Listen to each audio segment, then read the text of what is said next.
It's Kelsey, Bowers, and Kittle, Kittle, Bowers, and Kelsey, Bowers, Kelsey, whatever way you want to cut it. The hopeful return of Baker Mayfield's wide receiver one, longtime baller, Mike Evans, coming back from that hamstring injury. I do think that leaves the door open for Mr. Adam Thielen. I think they'd both be right there, though, as top 16 running backs, and accordingly, Dwain, in far more lineups than not.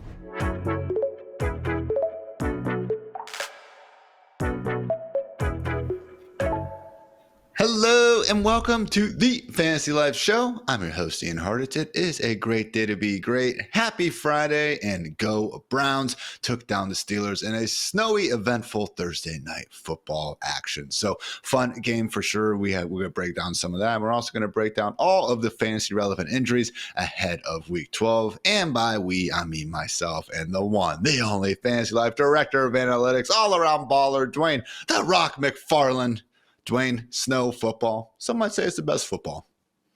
Yeah, absolutely. With Jameis Winston. Like, this dude is just like, I love him, Ian. I can't get enough Jameis Winston. I'm not saying like he's the greatest quarterback ever, but like he is a fun quarterback. And, you know, you've been on board with this for a long time, but also just a funny, smart person. Like, I just enjoy listening to him talk. I didn't even know last night I went to bed like right after the game because, you know, I'm old and I decided to watch a UFO show instead of the post game. And yeah, I didn't even know that he had gotten the whole crew to do Snow Angels until this morning. So yeah, he's just such a fun person to watch and to listen to. So yeah, then you add in the snow in November, man, like it couldn't get any better. And we had a close game for all that. So yeah, it was great. And in, you know, typical Jameis fashion, he did the Snow Angels face down, Dwain, which again was just fantastic. So all the joy, super genuine guy. Love me some Jameis. And again, love me the Browns taking down the Steelers 24-19. Came into this one as 3.5-point dogs, and the over even managed to hit there at 36.5. So mentioned the Jameis game, had a pretty freaking sweet diving touchdown run to help, you know, somewhat salvage the day in Fantasyland. Otherwise, 219 scoreless passing yards. Jerry Jeudy had a nice game, 85 yards. Caught all 6 of his targets. At the end, Dwain almost made a big time mistake because it didn't really look like he was touched. Yeah. And I think he kind of like dropped that ball. So could have been disaster there. Wound up being okay.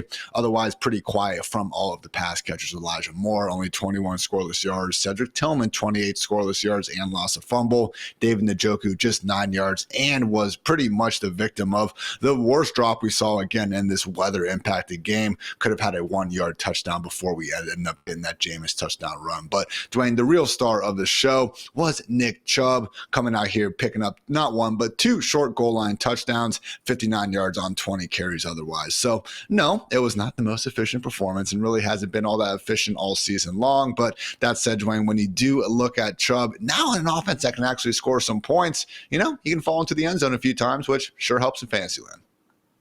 Yeah, I just want to say I want at least a half a point later when we get to the review of the bold takes from last week, because technically it hadn't been a week yet. It's just now been a week, and Nick Chubb was the call for 2 touchdowns. He did it. It was just a week late. You know, the other guy from last night I tweeted about last week was Calvin Austin as being someone that I'm like, look, this guy's due. Like, all these things are happening. He does nothing last week. He had 9 yards rushing. He didn't even have a catch.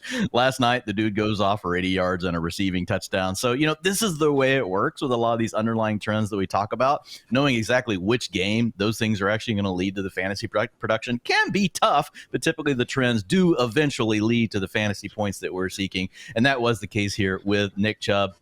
As you can see on our handy dandy screen here, thank you, Producer Swing, for making these very nice graphics, nice for everybody to see. 77% rush share, and this is really a trend, Ian, that we've seen. If we look at Nick Chubb over the last 3 games, 75%, 58%, and 77% of the team's rushing attempts. So he very clearly is the lead back in the backfield. Now, the passing down duty is still going over to Mr. Jerome Ford. The thing that happened, though, is we got into a game last night where the Browns were actually leading, and they were able to lean into keeping Nick Chubb on the field. Ultimately, you know, got to punch in the 2 scores as they got down in close. Still doesn't, you know, quite look like the Nick Chubb that we're used to, but we did see some of the power last night, you know, taking on that initial contact, getting a little bit more after that. He didn't have that explosiveness still that we got used to seeing from Nick Chubb, like that home run ability, but it does look like some of the power is starting to return. So short yardage situations, things like that. I think that's an area where Nick Chubb can be viable. I think going forward, it just will come down to what do we think about the game script, and do we have like an outlier really good defense that they're having to face against the run. But if we're in a game where we think the Browns could be close and it's anything from an average to a good matchup as far as the run defense, those will be the spots where we'll probably be talking about Nick Chubb as more of a low-end running back 2 to maybe even a mid-range running back 2, depending who else is on bye. Going to be at the Broncos next week. So certainly a more sturdy pass defense than run defense, but pretty good overall. Maybe not going to be in the top 12, but certainly feeling good, again, if you were able to stream him last night. To Dwain's efficiency point, only 3 yards per carry this season. That is 52nd among 53 qualified backs. Only Zamir White has been worse. So, hey, again, those touchdowns did save the day, but kind of playing a risky game here with that lack of efficiency so far. Over with the Steelers, Dwain, you mentioned the big game from Calvin Austin, and really the whole Steelers passing game looked fine for most of the game. I don't think Russ had an incompletion, through his first 11 or 12 passes out there. Wound up with 270 yards and 1 touchdown through the air.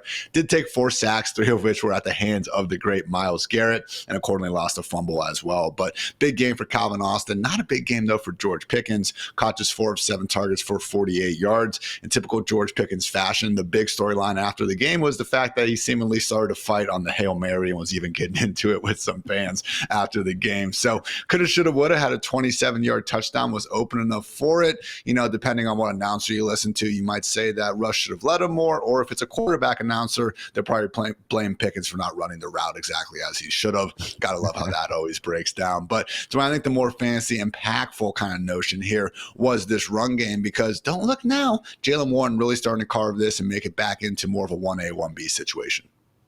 Yeah, and so Jalen's kind of the flip side of the Nick Chubb, situation that we just talked about. Like, this was a game script where actually the Steelers found themselves in a trailing position much more often than they probably anticipated in the game, and then that led to more playing time for Jaylen Warren. He had a 57% snap share last night. Still only had 33% of the rushing attempts, which is about where he's been. He's had 34 and 27% in the 2 games before that. But the big part here is the route participation, 53%, and he had a 15% target share. So just very active in the passing game.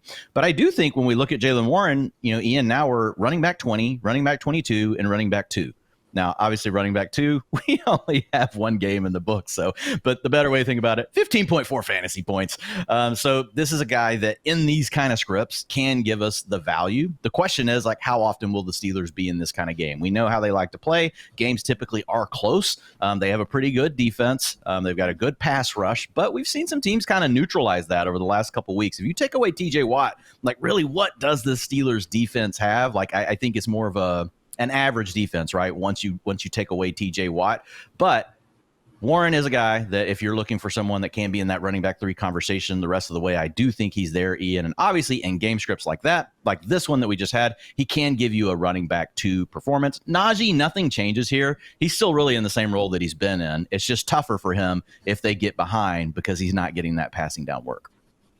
Steelers going to be at the Bengals next week, so certainly a spot where we can feel pretty good about all the fantasy options involved. But from a real-life winning perspective, Dwain, it's kind of funny that we're looking at an 8-3 Steelers team with losses to the Colts, Cowboys, and now the Browns. 3 of, again, I think we could probably all agree, more bad teams out there. So Bengals, and then after that, Dwain, Browns, Eagles, Ravens, Chiefs, and Bengals again. That's not the easiest closing stretch, man. Tomlin needs 1 more win to go ahead and keep his, above 500 record intact. He's going to need to earn that one. Yeah, that's going to be tough. Although with what you just said about how they've gotten up for the big games, I don't know, maybe they win all those and they lose the one easy one on the schedule. We don't really always know how these things are going to work out. But to your point, yeah, it's good that they're 8-3 because that's going to be a very tough stretch. And it's still not going to, it's not necessarily a lock that they're in the playoffs, even though they lead that division because of that schedule. Always a competitive AFC North, and we appreciate them for, again, a fun Thursday night football game. So that was cool and grand, everyone. Now we're going to get to some injury information ahead of Week 12, right after a quick word to our friends over at New Era. Get my Browns cap on. Love the old school helmet logo, but you want to find that cool dog too. Shout out Dog Pound. That would also work with me. But yeah, what's up, Fantasy Life fans? Show your support for those who serve with the official Cap of Salute to Service from New Era Cap with a snow camo crown and graphite accented team logos. The Salute to Service collection lets you proudly show your appreciation in a sleek and sophisticated way. Pay tribute to those who protect us with the official cap of the NFL from New Era Cap today. The NFL and New Era are dedicated to honoring our nation's heroes through contributions to the NFL Salute to Service charity partners. Learn more at nfl.com/salute. All right, Dwain, another relatively lighter week of injuries. We're at least, not dealing with some of the avalanche of issues that we had maybe more towards the middle point. And yes, I am silently knocking on wood to both save that and also not wake up and piss off all my little dogs. So with that in mind, Dwain, let's get into probably the biggest and most impactful issue of the week. That is 49ers quarterback Brock Purdy dealing with a right shoulder injury that, yes, Kyle Shanahan and the 49ers aren't making too big of a deal out of. But as we've learned over the years, Dwain, not exactly the most trustworthy organization when it comes to injury updates. It could be something. It could be nothing. We have no clue. No one has any clue. And if anyone says they do, they are lying to you because we've been through this too many times with this team. I did move him down the ranks yesterday, Ian, just because the way I approached it was like, okay, anybody that he's essentially close with or in the same tier with, I moved him below all of those, and then I dropped him into the next tier of guys for me. So I've now got him at QB 12. Originally, I had him at QB 5 on the week. He's been balling. Like last week, didn't have a ton of passing yardage, but man, one of the top passers in the league this year. He's got all of his weapons. So if we do get actual news that we feel like we can trust, which I don't think is going to happen, then I might move him back up a little bit. But right now, I've got him below Jared Goff, Anthony Richardson, Patrick Mahomes. That was kind of the line where I was like, if I have any of those guys, I do think they're good enough to just go ahead and start and not have to worry about Brock Purdy. But once you get to that point, I think he's kind of in a tier with other guys like Drake May, Matthew Stafford. I think those calls get a little bit tougher. But I also think he's in the same tier with them. So like if you just wanted to go with the safe route, I wouldn't blame you. So again, one we'll be monitoring. You guys can keep an eye on the ranks over at FantasyLife.com. We'll obviously be updating those throughout the weekend. Stafford would be the ideal pivot because they are in that Sunday night game. You're not going to be able to get Hurts, Lamar, Herbert, obviously. I will say, Dwayne, I feel like usually the quarterback injuries, we don't see those get to game time decisions the same way I think tight ends, wide receivers, and running backs might. So I'm cautiously optimistic. We'll know by hopefully the end of today, but at worst, Sunday morning if Purdy is going to be out there. But yeah, guys, certainly, I know Dwayne and I have a couple teams with Purdy as our quarterback, and we had to go ahead and try to figure out some reinforcements. So the exact quote from Kyle Shanahan on Purdy: he was still limited today. He didn't do as much yesterday, but did a little bit more today. He went out there and did a little bit, then went back in about halfway through and rested up. Hopefully it will be feeling great on Sunday. So a bit better than the initial kind of report of just Brock Purdy leaving practice and pulling him out. So sounds like it was a bit more planned, but yes, he has indeed been limited twice. And hopefully, Dwayne, the fact that he didn't actually go to his usual weekly press conference doesn't mean anything. So certainly high profile matchup against the Packers, who could be without Jair Alexander. We would be forced to drop guys like Juwan Jennings and Deebo Samuel a bit in the ranks if he is unable to suit up. Would either be Brandon Allen or the Pastronaut Joshua Dobbs under center should Purdy not be able to play in this one. So again, that is the single biggest injury to keep an eye out for this week. Otherwise, at quarterbacks, pretty healthy guys. I mean, Jalen Hurts and Sam Darnold kicked off their weeks of practice with a limited session with ankle and foot injuries respectively, but already got in that full session on Thursday and accordingly fully expected to suit up this Sunday. So good news overall at quarterback. Again, just keep an eye on those pesky San Francisco 49ers. Plenty of more running back stuff to get to, but first a quick word to our friends over at Knockaround. Get my brownies glasses on. Wasn't sure I'd be needing to rock these this year. Dwayne was joking before about, Mrs. Mama Hartitz, I should say, getting the Cowboys pairs, because just not sure we're going to need to be shouting them out after a primetime win. I could be wrong, but we'll see what happens there. Regardless, guys, whether you're a Cowboys fan, a Browns fan, or just a fan of sunglasses in general, knockaround.com will have your needs covered. Polarized lenses for less than $50. High quality for a low price. Really can't stress that enough.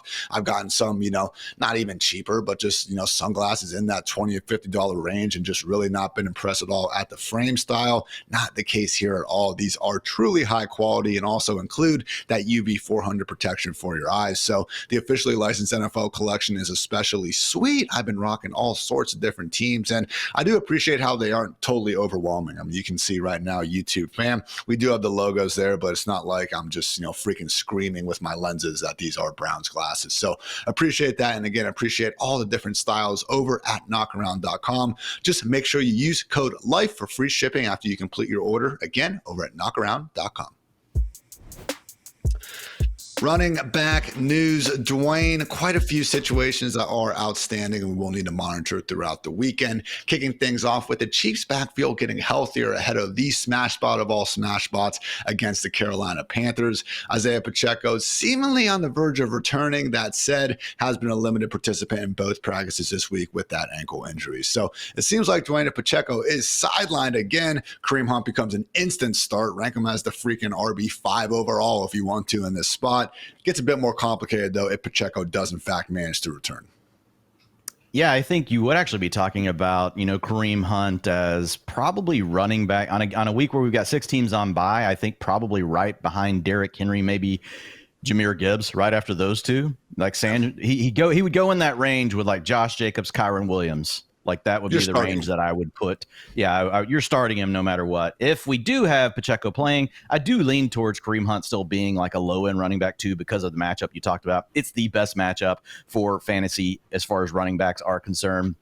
And so we would probably still want him in most lineups. If Pacheco's active, I'm not still going to be that bullish on him. We could be completely wrong. We have no clue really what they're going to do with them. They could come out and give Pacheco 60% and give, Kareem Hunt 30%. I'm just kind of projecting it the other way, but I'm letting you guys know I'm just leaning into, I think there's a slight edge in that, but it's still mostly a guess. It could totally go the other way. So Pacheco, he would be more of a mid-range running back 3, and on a normal slate, I would be treating him more like a running back 4. But because we've got the 6 teams out, there is a chance if you play in a larger league, you guys play with more starting spots, and why wouldn't you guys? If you guys are still playing in a 2 running back, 2 wide receiver, 1 flex league, come on, let's expand that out. You guys are listening to this show. You're going to know who the players are you're going to need to have in your lineup. So that's the kind of league where you can separate yourself. But in that kind of league, like he could be in your flex this weekend. Yeah. So I do think he's viable there. I'm just not that bullish at this point. But we could feel really differently by next weekend.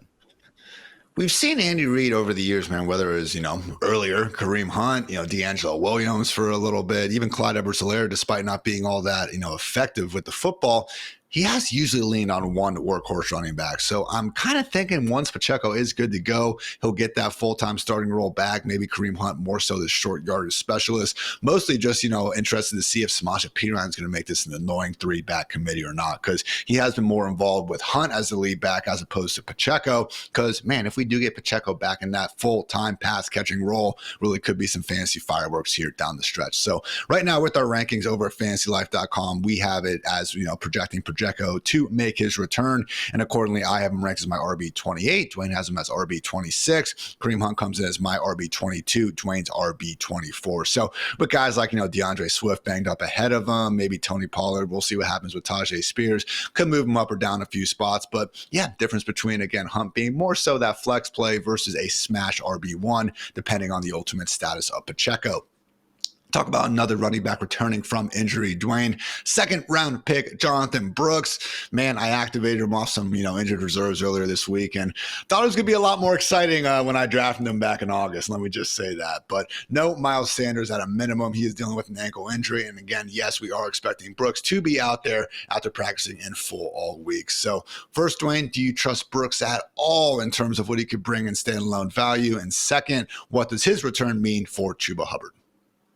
Well, I'll say this. I love Jonathon Brooks. I think he's a really good player. He graded out really well in the rookie supermodel. If folks want to check that out, you can over at fantasylife.com. But we essentially take all of the things over a course of a college career that ultimately end up leading to future fantasy points? What are the things that are the most predictive? Jonathon Brooks graded out really well, graded out in a range where it looked like, most likely going to have a top 24 finish within his first 2 seasons. Now it's a little bit more clouded, obviously, with the Chuba Hubbard re-signing, but the bottom line is a very talented player. So the other thing is, I think he's probably fully healthy, Ian. I mean, they've been really conservative with him. Now, that doesn't mean he's 100% versus what he was before the ACL tear. We know those things can take time, but as far as them being worried about giving him touches and things like that, I'm not as concerned. I think they probably will kind of ramp him up. He's also still a rookie. He's learning, pass protections, all sorts of things that could kind of limit his playing time early.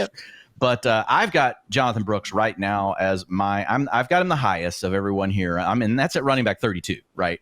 With 6 teams on bye. So it's not like we're sitting here screaming Jonathon Brooks is a must start, but I'd play him over Tyjae Spears at this point. I'd play him over Audric Estime. I'm playing him over the Cam Akers, Justice Hills, Gus Edwards in a really tough matchup against a Ravens run defense. So I just kind of thought through the range, but he's right there with Roschon Johnson and Jaylen Warren, who we just saw last night. So I think he could potentially be in that kind of role, the role that Jaylen Warren was in. I think that's the role we most likely see Jonathon Brooks in out of the gate. And we do know the Panthers have a tendency to trail. So I think he could pick up a little bit of, passing down work. He was good at that in college. So we'll see how it works out. As far as Chuba goes, I'm not downgrading him too much, Ian, but I did take a little away. But mostly I just think that for this first couple of games, Jonathon Brooks comes in and takes the role Miles Sanders had, which was the one I was just talking about, taking some of that passing down work. So I don't get overly concerned. The big problem here is you're facing the Kansas City Chiefs. This is a game of polar opposites, right? Chiefs running backs have the very best running back matchup in fantasy football. The Panthers have the worst. So, I mean, the Chiefs have given up the fewest points to fantasy running backs by far this season. So that makes it kind of tough on both of these guys. But if you look at Chuba Hubbard, there's no doubt they've fed this man all along. Right now, ranking 9th in carries with 161. Obviously, he's been good on the ground with 818 rushing yards. So Chuba Hubbard's a guy that you've really enjoyed having in your lineup. I think he's a borderline running back too this weekend because of the matchup and because Jonathon Brooks could take maybe a little bit more than what we saw from Miles Sanders.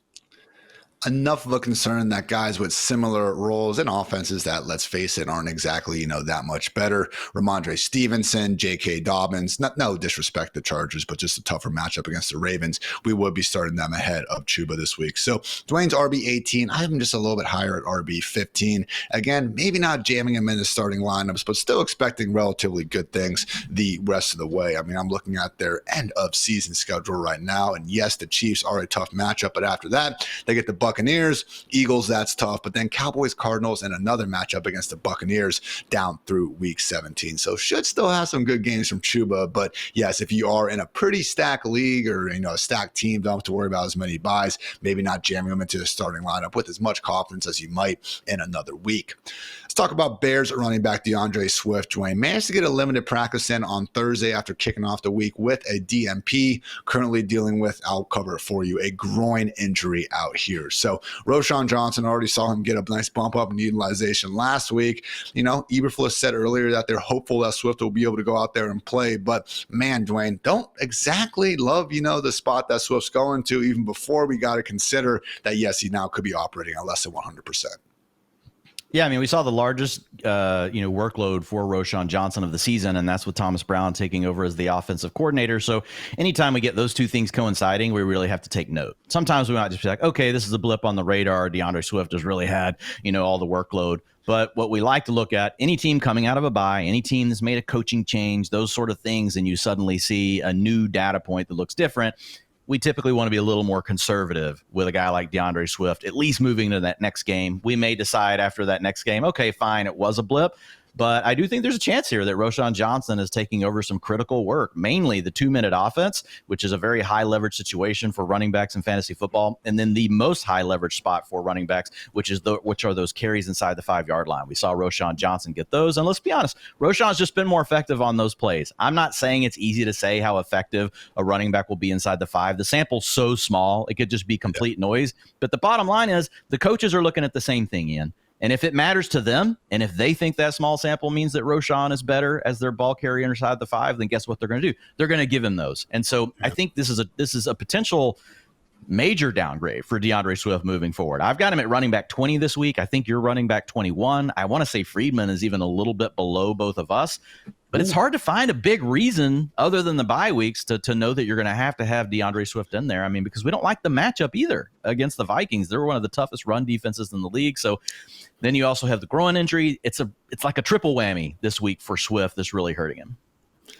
Yeah, man, it really is a situation. We talk about the Chiefs being the best run defense, best in terms of limiting fantasy points to RBs. Well, the second best happens to be Brian Flores' Minnesota Vikings. So I've had a couple teams where Swift has been a staple in my starting lineup all year long. But if you do have, again, even a just lower end wide receiver too, even a bit boomer bust Jameson Williams type sort of player, I would be leaning with them over Swift here. Again, hey, we know 6 teams on bye. Got to do what you got to do out there, but really has the perfect, group of factors working against him, which obviously probably means to him he's going to go off here. So keep an eye on that, because if Swift does leave the picture, Dwain, that is where we could get more behind Roschon Johnson. He does have that theoretical 3-down ability. I mean, you already mentioned it, man. He has the goal line work and he has the 2-minute work. So if we take away Swift, I don't think there's anyone else there, especially with Khalil Herbert now in Cincy, to really keep him off the field. I mean, if we do see Swift out of the picture, man, we have Brian Robinson right now, RB13, RB14. Right behind him is Ramondre Stevenson, Aaron Jones, J.K. Dobbins.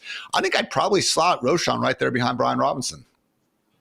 I mean, he's in that range. Like, again, it's still a very tough matchup, right, against the Vikings. And we have a very erratic and mostly bad offense for the Chicago Bears. Sorry, Swing. Like, where I want to hear some of those da Bears. I need to hear some of the da Bears drops. But yeah, Roschon, if it was a better matchup, I would absolutely feel good. I think the volume is going to be there. At a minimum, you're looking at him as like a low end running back 2 profile this weekend. Honestly, kind of like in that Chuba Hubbard range. But I could see it in. Like, I wouldn't be able to necessarily argue against you if you put him as high as like running back 14, 15, somewhere in that range. I think that's also very reasonable. Again, I just think at that point, I mean, we're talking about players also in offenses that probably aren't all that great, or they have matchup problems, or they are dealing with a bit more competition. At a minimum, Roschon, I mean, if we if we start talking on Sunday evening and Roschon has a 90% snap rate, I really wouldn't be that surprised again if Swift does miss it. So got a lot of questions in our Fantasy Life Discord yesterday, which I invite you guys to join, about kind of best rest of the season running backs. And Roschon is still someone out there available on a lot of waiver wires. Really is a great pickup, again, because we have both a growing standalone role and also, again, some true sky high handcuff upside, especially in future weeks and potentially better matchups. One more running back situation to get through. Dwain mentioned his name before, but yeah, Titans RB Tyjae Spears looking on the wrong side of questionable, has not managed to practice this week with a concussion, which presumably won't leave him out ahead of this matchup against the Houston Texans. So we have seen earlier this year, man, when he is out, we do not see much of a role increase for Julius Chestnut. Really does just become the Tony Pollard show. Yeah, I mean, in the games without Tyjae Spears this year, I mean, Tony Pollard has been an absolute monster. You just kind of talked about if we woke up, and it's like, hey, we thought Roschon was going to be in this kind of role. Where would you put him? Well, that's what we're dealing with here with Tony Pollard. He's already shown us he can be in that kind of role. So if you look at those games with Tyjae Spears, a snap share of 64%, 84% without Tyjae Spears. That is really, really thin air, high air up there. Not thin air. Thin air, that would be bad. Like, you couldn't breathe, you couldn't score fantasy points. Let's say rare air. I'm an idiot. I'm trying to search for the right term. But 67% of the rushing attempts, 94 rushing yards per game. So yeah, when you look at that with Tony Pollard, without Tyjae Spears, really an every down workhorse. Not an offense that we love. So also similar to what we just talked about with Roschon. So my question to you, Ian, is where would you rank Tony Pollard versus Roschon Johnson if we find out that Tyjae Spears and DeAndre Swift are out? Because they're really the same thing. So we're going to test your theory. I would give Pollard the benefit of the doubt there. He's getting a little bit healthier. I think I might actually trust the Titans offense going up against the Texans more than I do the Bears going up against the Vikings. Sorry, producer Swing, but that's just a reality. It is close. I think they both be right there, though, as top 16 running backs, and accordingly, Dwain, in far more lineups than not. Yeah, for sure. And they would be in a tier together. And as far as predicting which one is going to score the most fantasy points, good luck, everybody. We're with you. Let's flip a coin. Again, very tough. I'd lean Pollard, but hey, two guys that you will be feeling good about there. So Tony Pollard, again, probably not going to have Tyjae there, so expect to see him in our updated top 16 here before too long. Otherwise, guys, not too many injuries we need to be worrying about. I will say Vikings running back Aaron Jones seemingly getting healthier. He has been practicing in full this week after having back-to-back limited sessions and then a full issue on Friday. So hopefully, again, getting back to more of that full-time role. It's still a tough matchup, though, against the Bears. Guys who have been limited, though, Josh Jacobs dealing with a quad and calf injury. However, this has been the case more practice weeks than not. Really not overly concerned about his, potential game status and, of course, his workload. Also, we'll say Justice Hill in the concussion protocol. He's been limited. He does have an extra day to get healthy ahead of Monday Night Football. But, yeah, no Justice Hill. Don't really think it'd make too much of a difference for Derrick Henry's role. Maybe gets an extra target or two. More than anything, Keaton Mitchell might actually get unleashed a bit more. Amari DiMercado, Dwain, this one's a little bit interesting because coming out of the bye, he does have a shoulder injury that has kept him limited. If we don't see DiMercado, it's either going to be a complete workhorse role for James Conner, or we'll see Trey Benson get a bit more work than usual in the passing game. Another good reminder, guys, that coming out of that bye and with 6 more teams on bye, we're going to see Trey Benson available on some more waiver wires than not. And he does fit the criteria of someone who legit could be a, wait for it, league winner down the stretch. God forbid anything happened to James Conner. And then otherwise, it's just this Raiders situation, Dwain, that we probably should actually talk about here for a second. Tough matchup. No, we don't want overly, don't want to be overly exposed to anyone on this offense other than Brock Bowers or Jacoby Myers. But that said, Alexander Madison with an ankle and Zamir White with a quad, starting off the week with back-to-back DMPs. So Amir Abdullah would probably have to be considered the leader, but could also see some Dylan Labe out there as well. So if we do get Madison and the artist known as Zeus both ruled out, Dwain, how high would you have either of those guys ranked? I think the highest you can go is still probably like high-end running back 3, and that would be for Abdullah, just because Laube, the one other time we saw him, he fumbled. And so I don't know. Well, look, I think that the guy might have some talent. We definitely know that he has some dance moves based on what we've seen on social media. So probably some sort of a split between those guys that really we can't predict what it's going to look like. So like if you were playing in DFS and looking for just like a really low-end kind of punt play at the position that could go right for you, like Laube might be a guy. But if I'm thinking about my fantasy lineup where I'm looking for a floor as well as a ceiling, and a lot of it comes down to what you're looking for, I think it's challenging to figure out what is the floor for either of these players? Again, I would lean to Abdullah, but would it surprise me if it went a different direction? No. Anytime we get a scenario like this, a lot of times what we find out is that we really don't know anything. And a lot of times the coaches are being forced into a situation they didn't really plan for. Like what would happen if we didn't have either one of these guys? It's not an ideal situation for their team either. Looking at our ranks, and kind of like the last 2 starting running backs we have are Rico Dowdle and then Javonte Williams kind of falling down there. So probably about after them, Dwain, that RB30 kind of mark. I think Amir Abdullah versus Roschon Johnson and like with DeAndre Swift and then Jonathon Brooks. I think that would kind of be the debate. Yeah, but it's not. But like it's kind of the flip side of that is it's not the main point here is it's not the same scenario that we just talked about with Tony Pollard and with Roschon. If somehow those 2 guys are out, we don't suddenly think that Abdullah's in the same conversation with them. Still a pretty risky running back 3 play. 100%. Also in an offense, just like, kind of the Bears and Titans as well, that we cannot overly trust. So more injury goodness on the way with some wide receivers and tight ends. But first, guys, a quick word to our friends over at DraftKings. A chill in the air, leaves falling to the ground, and football every weekend. That is what fall is all about, and you can make each weekend even more exciting by getting into the action with our partners at DraftKings, the #1 place to bet on touchdowns. And right now, all new customers who bet just $5 will instantly get $200 in bonus bets. All you have to do is download the DraftKings Sportsbook app and sign up using our promo code FANTASYLIFE. The crown is yours. Again, that's $200 in bonus bets instantly, and you can stay in on the action and use your $200 in bonus bets to bet anytime touchdowns on DraftKings. After all, DraftKings is the place to bet touchdowns. If sports betting is not yet available in your state, don't worry. You can still join in on all the fun with DraftKings Daily Fantasy and have the shot to win cash prizes. Download the DraftKings Sportsbook app now. New customers use our promo code FANTASYLIFE and bet just $5 on any wager to get $200 in bonus bets instantly. That's promo code FANTASYLIFE only at DraftKings Sportsbook. All right, Dwayne, handful of wide receiver issues that we will need to get through here. Kicking things off with the hopeful return of Baker Mayfield's wide receiver one, longtime baller, Mike Evans, coming back from that hamstring injury. Had Diana Rossini report earlier this week that he is expecting to play, and after seeing him go from a limited session to a full session Wednesday to Thursday, it does seem like he is on track to do just that. So certainly looked like a baller, earlier this season, Dwayne, and with no Chris Godwin, got to think, the ceiling could be the roof here for Evans down the stretch. Yeah, I mean, if you just look at the Bucs offense with and without Mike Evans, like it has been a major factor this season. So I think this is a huge boost for their offense. Baker obviously came in and tried to do what he could in those games without him. And he even got another 300-yard performance in there somehow, despite not having Chris Godwin or Mike Evans. But look at that, 7 games with Mike Evans, they are 4-3. And really, 2 of those games, they didn't have Mike Evans that they lost. Like one of those games, he was hurt and he only played like 70% of the routes. And then the other game, he was for sure hurt, only played 19%. So 0-3, though, is the overall story here without Mike Evans. Look at the passing yards per game for Baker. This is a big boost for him, 267 versus 215.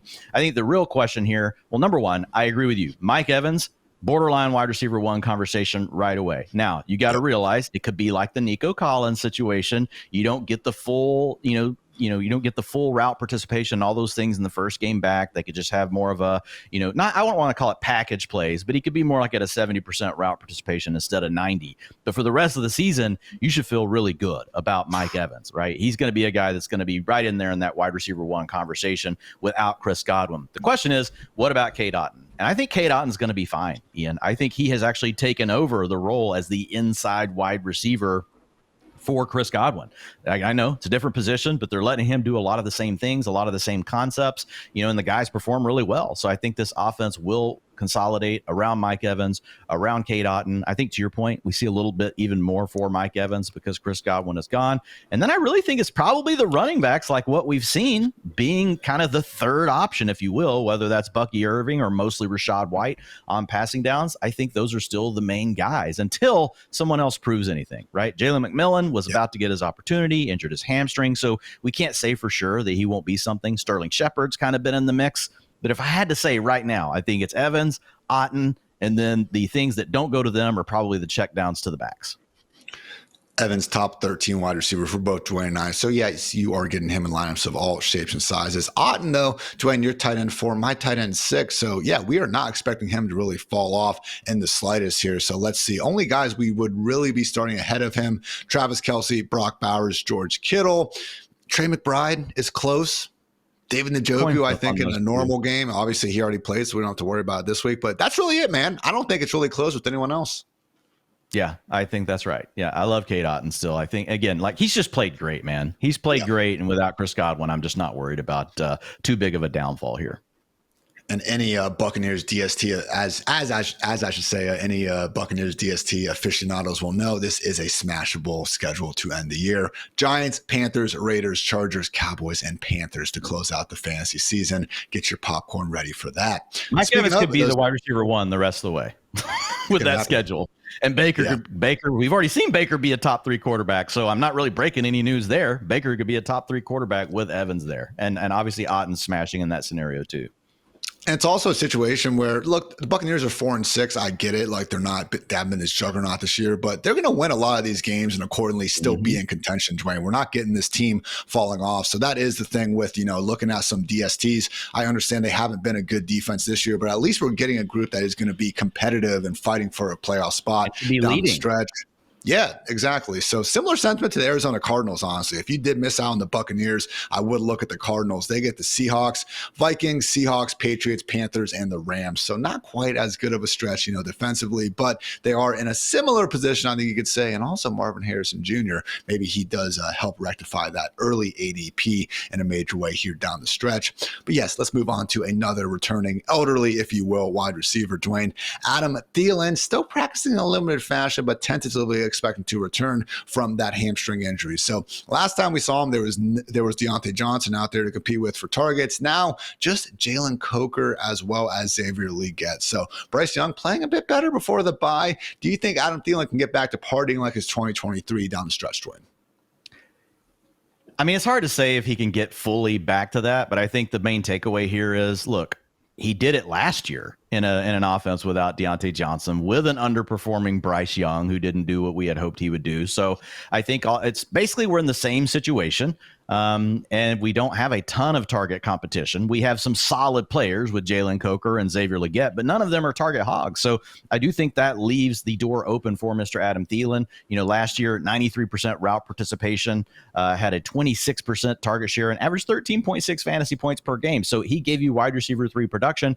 And you and I both remember, Ian, early in the year, for over the first 6 games, man, this dude was giving you wide receiver 1 production. So I don't think that we should completely dismiss the fact that he could also come out here and give you a spike wide receiver 1 performance in any of these games moving forward.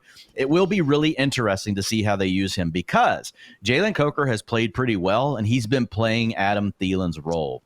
So I think that's the one thing we've got to keep an eye on, because Coker doesn't normally play on the outside. That's where they play David Moore. He's more their field stretcher, right? And then on the other side, they've got Xavier Legette, who they've got the draft capital invested to. Those two guys are going to probably be playing, because Moore fits that certain archetype they want to stretch the defense, even though he doesn't get that many targets. So it comes down to, do they just give this full role to Adam Thielen, or do they make it some sort of rotation with him and Jalen Coker? So because of that, I didn't get overly aggressive with it in the ranks this weekend.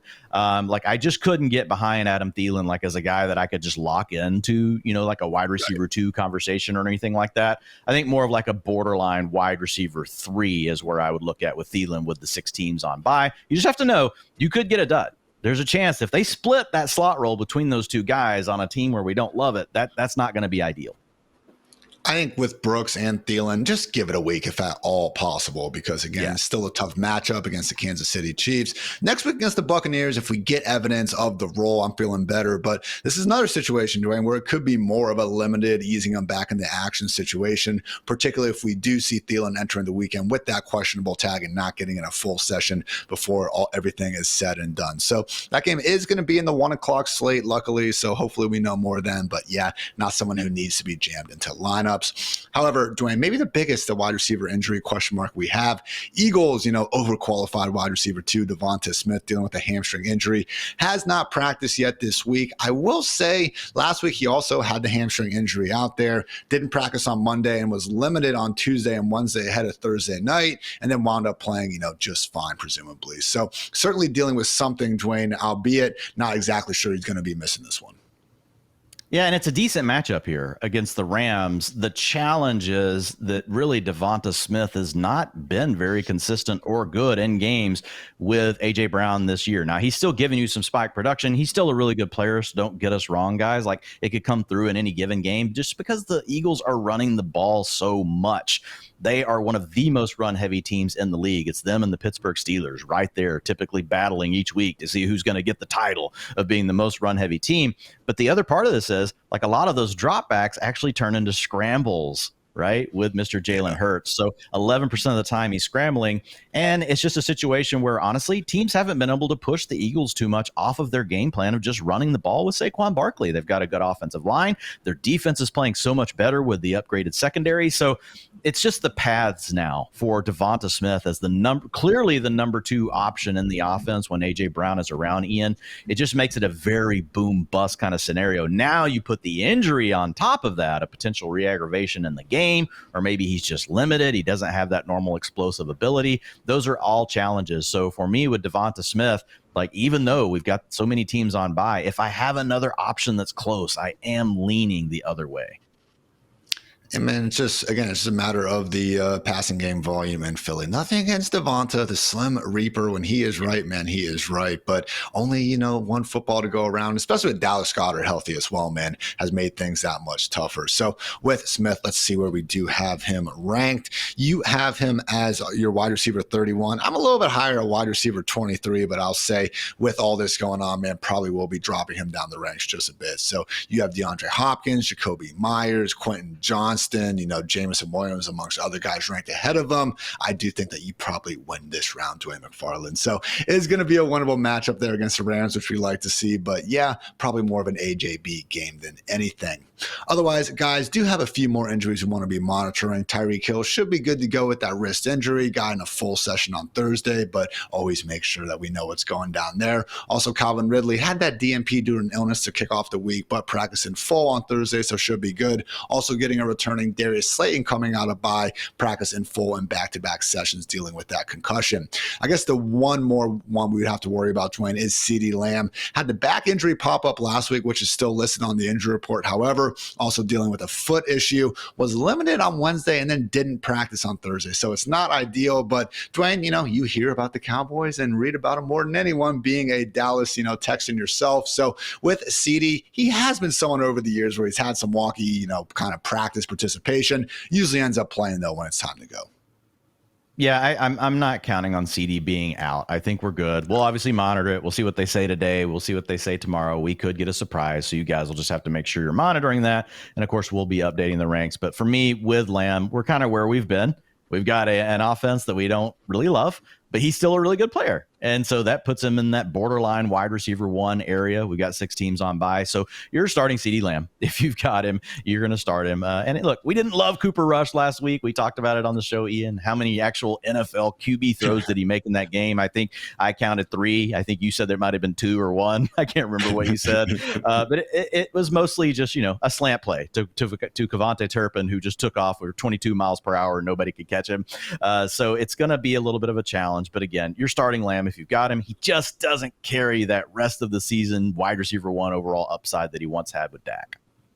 Fastest recorded ball carrier speed of the season for Turpin on that slant, by the way. So shout out to him. But yes, get CeeDee in those lineups. So we'll know early because this one is being played in Washington. So it's a 1 p.m. start. So don't have to worry too much there. But yeah, otherwise, maybe we do see Brandon Cooks return. He has had his practice window, opened up, practicing in a limited fashion this week. Not that you would trust him, but, just a note. I think the bigger issues could be the potential absence of Zach Martin and Tyler Smith. Now the guys practicing as they're dealing with ankle, shoulder, and ankle knee injuries. So already was a pretty underperforming Cowboys offensive line. You take away probably their 2 best linemen, man, that could make life that much more rough for everyone involved. Otherwise, guys, Josh Downs should be good. He got listed as a full participant, though, on Thursday with a new calf injury that wasn't there before. So I'm not worried because it was a full session, but if we do see him downgrade, in the Friday, that could be of concern. Otherwise, Lat McConkey, the only one to maybe, keep an eye on. He did open up the week as a DNP, had that shoulder injury last, Sunday night, but returned and played through it. He does have until Monday night to get ready. But if there is a situation where he hasn't practiced, going into Saturday afternoon, has that questionable tag, sadly, it might need to, look at making a potential substitution. But tentatively, again, just the fact that he played through the issue throughout the second half of last week, do think he'll be out there.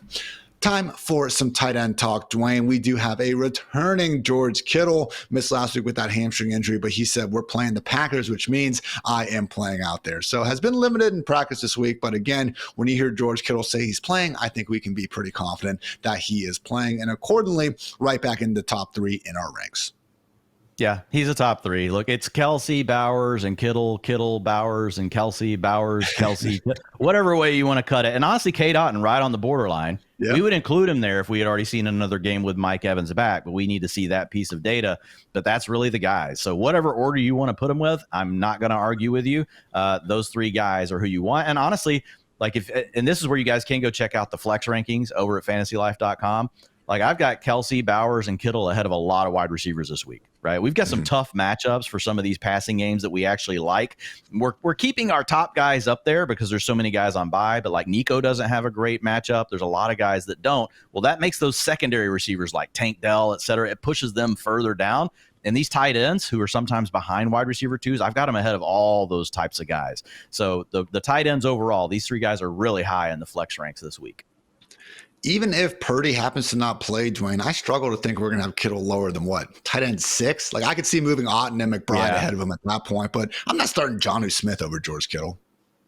Yeah, I moved Kittle down a smidge in the overall ranks yesterday on the Purdy news. I did all the 49ers pass catchers. They all moved down like 3 or 4 slots overall. So it wasn't a huge impact to them in like their positional rankings, but just kind of looking at the other options if someone was considering them as a flex. And that is due to the Purdy news. But if we get positive news there, I'll probably kind of push those guys back up. Other big tight end note we want to talk about is the likely return of Lions tight end Sam LaPorta. Missed last week with that shoulder injury, but he has been practicing in full all week long, presumably putting him on track to suit up this Sunday. So, Dwayne, I don't think LaPorta fell off a cliff in terms of how he is as a player. It's just a matter of this Detroit Lions offense getting more Jameson Williams involved and just being so efficient that a lot of these weeks, man, we see Jared Goff, only having to throw the ball 20, 25 times out there. So not all that dissimilar from, the Philly and the San Fran offenses where we know there's going to be points, we know there's going to be production, just tough to figure out who exactly is going to get it during any given week. Yeah, I think it is worth noting that LaPorta was potentially having a mini breakout over a 3-game stretch from week 8 to week 10. Now, week 8 and 9, he didn't have Jameson Williams in the lineup due to the suspension, but this did include week 10. And so he had a 24% target share over that period, a 28% targets per route run, including a 32% targets per route run in that first game with Jameson Williams back. Now, he didn't finish that game due to the shoulder injury, only played on 61% of the passing plays, mostly didn't play the second half of the third quarter, missed the fourth quarter in that game.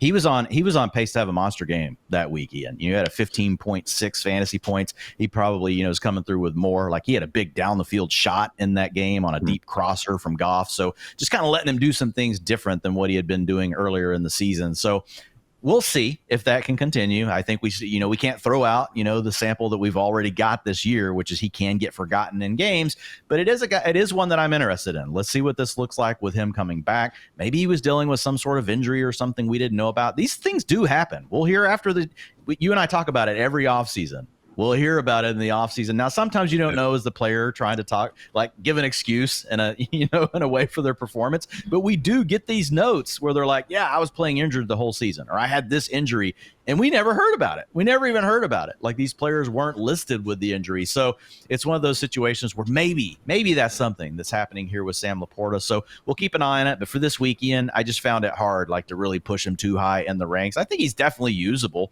I think you could start him. I've got him as my tight end 13. You're at 14. Friedman's 10. Waz is at 11. Charch is 13. So we're all right there grouped together. Borderline tight end 1. Obviously, playing the Colts, man. And we don't care what position you play. We like it against the Colts.